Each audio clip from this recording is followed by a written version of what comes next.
Dependable News Africa gwe mukutu kwolinze Moroshid Segawa. Iranian Navy fires warning shots at US destroyers near Strait of Hormuz. Kale ogwo gwe mutwe Tasnim News Agency gwegeze maso n'okubeera ng'eteekayo abasajja aba Iran leero basibye keetalo bagamba America buli wodda tukulaba buli woyita tukulaba teri kusala mu Strait of Hormuz. Olunaku lubadde lwa Monday abasajja bano ne bagamba nti waliwo destroyer y'omusajja Omumerika ebadde etuukawo mu Sea of Oman oba giyite Gulf of Oman. Kati bano abasajja ne bagirabuukirira kubanga yasoose nejjako radar systems zaayo nezijjako kubanga yabadde teyagala kulabwa. Kati jjukira ova mu Strait of Hormuz odda mu Sea of Oman, oluva mu Sea of Oman ng'oyolekera Arabian Sea, bw'ova mu Arabian Sea butereevu oba mu Indian Ocean. Kati mu mbeera nga bwetambula bano abasajja basoose ne bajjako radar systems ne batandika okuseeyeeya nga teziriiko. Kati oluvannyuma basobodde okubeera nga bazizzaako. Olwazizizzaako Omu-Iran n'agenda maaso n'okubeera nga abalaba. Olwazizizzaako Irani nebalaba negamba bano be baani abasembera. Era bwe gatyo amagye ag'oku mazzi gasobodde okubeera nga mwattu nago gasembera ne gasemberera destroyer y'omusajja Omumerika. Era wano batandise okugirabula ne bagigamba munnange oli mu kubreachinga ceasefire, oli mu kumenya ceasefire. Ekikolwa kyokola kimenya mateeka. Nkugambye kimenya mateeka. Bano abasajja bagamba eno destroyer ya musajja Mumerika era babadde bakoordinatinga n'eggwanga era Israel mu kugisembeza. Era wano eno nabo bagambye owaye katugenda maaso n'okuba nga tukolawo ekitiisa. Bakasuse cruise missiles, rockets kw'ossa ne combat drones. Era nga bino benna mugala wange byabadde byakulabula destroyer eno eveewo egende. Nkugambye bakasuse cruise missiles, rockets ebikompola kossa combat drones. Naye nga tebagenderedde kugikuba gisaanyaawo wabula bali mu girabula esobole okubeera ng'ekyuka eddeyo gy'eva. Abasajja bakozesezza mugala wange obukodyo bwonna okulaba nga bayita mugala wange ku Mu-Irani, naye okuyita ku musajja Omu-Irani kibanga ekiyenje we kinaayita ku mumwa gw'enkoko. Omusajja buli wamu mugala wange abalondoola abalaba. Era njagala nkubulire bano abakulu bayongedde okufulumya sitatimenti ne bagamba kino eno Amerika weeraddamu okukikola ekyamazima tewali kisa bajja gibalula.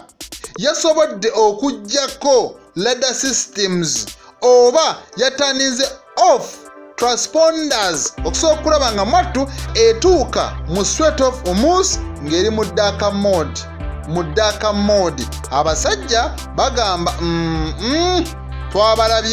twabalabye temuyina kyemuyinza kubeera nga mwattu mukweka ne tutabalaba.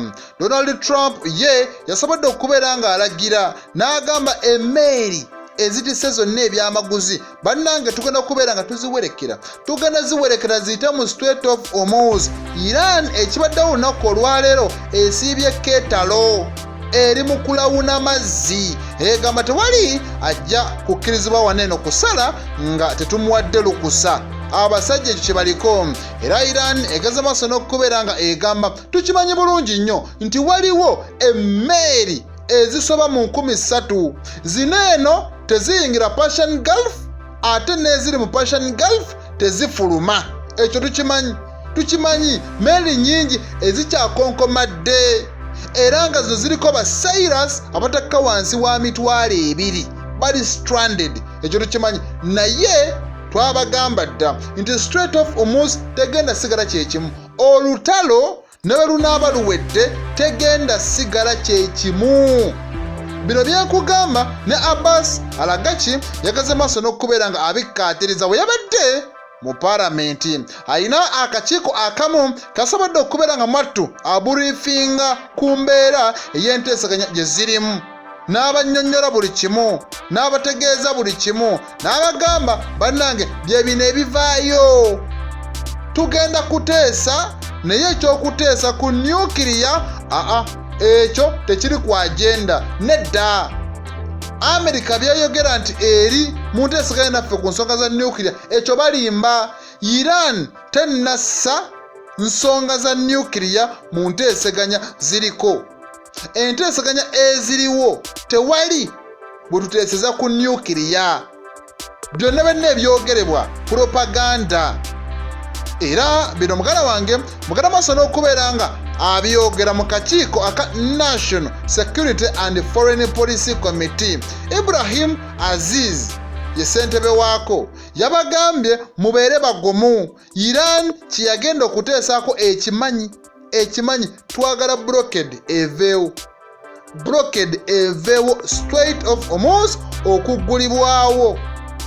Israeli, America bakomye ennumba ze bakola mu mawanga ag'abanywanyi baffe okusingira ddala Lebanon. Israeli ekomye ne America byegiwagira biveewo biggwe. Bw'etaakome ku Israeli mu nnumba ze bakola, ekyamazima naffe olutalo tujja bbalanga olutajja kuggwa kati. Eno ceasefire tujja gibala nti ejja kumenyebwawo, America edde era tuyingire olutalo. Ffe twagala kintu kimu, mirembe. Emirembe oba giyise mu nteeseganya oba batulumba ne twekuba nga wegijja okudda tewali buzibu.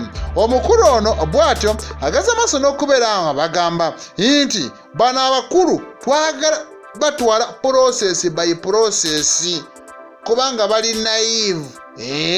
Kati kaakati ne bagamba nti ensonga zonna ekyamazima tuzirina mu ngalo zaffe ttaano. Alaga kyagamba ensonga zonna tuzirina mu ngalo zaffe ttaano. Gano amawanga abiri gonna galina ebyokulwanyisa ebya nyukiriya gatulumba. Isirayiri kusa n'omusajja Omumerika. Naye twebuuza ate lwaki batya nnyo eggwanga eritalina wadde warhead emu bweti eya nyukiriya. Naye ate kyetugenze maaso n'okubeera nga tubakola, ekyamazima tebali kyerabira. Kino kigenda kubeera ekyokuyiga eri amawanga gonna agayinza okulowooza okulumba eggwanga muganda wange erya Iraani. Kibeere kyakuyiga gye bali. Amerika ly'essomo. Muyigire ku Amerika. Amerika egamba ye super power era eyina amagye agasinga okubeera amangi, amatendeka obulungi mu nsi yonna. Lwaki teyavaayo na buwanguzi? Alaga ki bw'atyo abuuliramu abaka ba paalamenti abagamba Amerika buli kimu egamba etusinza, lwaki teyavaayo na buwanguzi? Kitegeeza nti okuguguba okw'eggwanga erya Iran ekyamazima bye byongedde otutwala ku ntikko. Era kino eno tujja kikola leero, enkya ne luli. Kati okubeera okw'eggwanga erya Amerika mu Middle East ekyamazima amaanyi gabawedde. Alaga kyabagamba nti amaanyi gabawedde kubanga beesi zaabwe ezisinga obungi twasobola okubeera nga tuzitagetinga. Kati mu mbeera nga bweri bano eno tebakyalina na busobozi busengula bijingi bye twateeka mu Strait of Hormuz. Bigenda kubeerawo mpaka nga tusazeewo omwattu okubijjawo. Omukulu abagambye twagala ekintu kimu, mirembe. Naye emirembe oba gizze mu ngeri ki oba mu ngeri ki tujja jjaniriza. Era ono ageze maaso n'okubeera ng'agamba luno olutalo Amerika lwerimu. Nedda talina nnyo bye yagala kutuukiriza kubanga n'obaterawo ssente n'obabuuza mwali mwagala kuggusa ki era muggusizza ki? Ekyamazima basigala banjala ngalo. Era alaga ki agambye luno olutalo Amerika yaliwo so okulaba nga amwattu erwanirako omusajja mu Yudaaya, kutuukiriza nsonga za musajja mu Yudaaya, Omuyudaaya asigale nga yeegiriisa mu kyondo kya Buwalabu nga teri n'omu amugambako. Ekyo twakigaana ejjoogo era twasobola okubeera nga mwattu tulibamalamu. Era bano bageze maaso n'okubeera nga bafulumya sitaatimenti olwo eri mu paalamenti nkujjeeyo. amagye ga Iran gafulumiza sitatimenti bagambye teri commercial ship oba oil tanker ya musajja mu America yayise mu Strait of Hormuz mu ssaawa eziyise nga we bagamba. IRGC yefulumiza eno sitatimenti negamba bino bigambo byaffe we bigaana ng'ogenda kuwa engatto. Tewali mmeeri ya musajja mu America oba oil tanker yonna eyise mu Strait of Hormuz mu ssaawa eziyise emabega. Tewali kisaze. Emmeeri ennwanyi ezibadde zisembera tuzisomesezza essomo. Era tubagamba tewajja kubaawo mmeeri yonna eyita wano nga tetugiwadde lukusa. Kati amagye g'omusajja Omumerika yabuvuddeko emabega gagambye nti waliwo Navy guided missile destroyers 2 ezayise ku Strait of Hormuz ne zeesogga Persian Gulf. Era ne bagamba nti tewali mu Iran kyazikozeeko era tategedde we ziyise. Kati n'amagye ga Iran gagamba Amerika okuleka abatakumanyi be bajja okukkiririzaamu, naye ffe katubuulire ensi ekiriwo. Tewali mmeeri gye twalabye eyita wano. Omutuufu yaani nze naawe. Kati ye sipiika wa palamenti y'eggwanga erya Lebanon amanyikiddwa nga Naval bw'atyo ageze maaso n'okubeera nga anenya gavumenti gy'alimu. Ono ye sipiika baagabana ebifo Amalo movement bashiya, abasajja ba Hezbollah bashiya. Kati waliwo Joseph Aoun ngera woowulira mukulisitaayo kosa mugana wange ne Nawaf Salam. Kati mu mbeera nga bwetambula omukulu ono agambye tewajja kubeerawo mirembe era tewajja kubeerawo ceasefire na ndagaano yonna ejja kukolebwa nga Israeli tokomeza kulumba nfo za njawulo muna mu ggwanga era Lebanon. Jjukira Israeli yalangiridde dda negamba waliwo ebyalo 4 bye twagala abantu beetegule baveeyo bagende kubanga kagenda kufuuka kattiro. Kati ono agamba abasajja nga bakyalabula eyo ceasefire ki? Kale ensonga zonna bwe zityo bwe zisagala maaso n'okuba nga zitambula. Nze Murshid Segawa.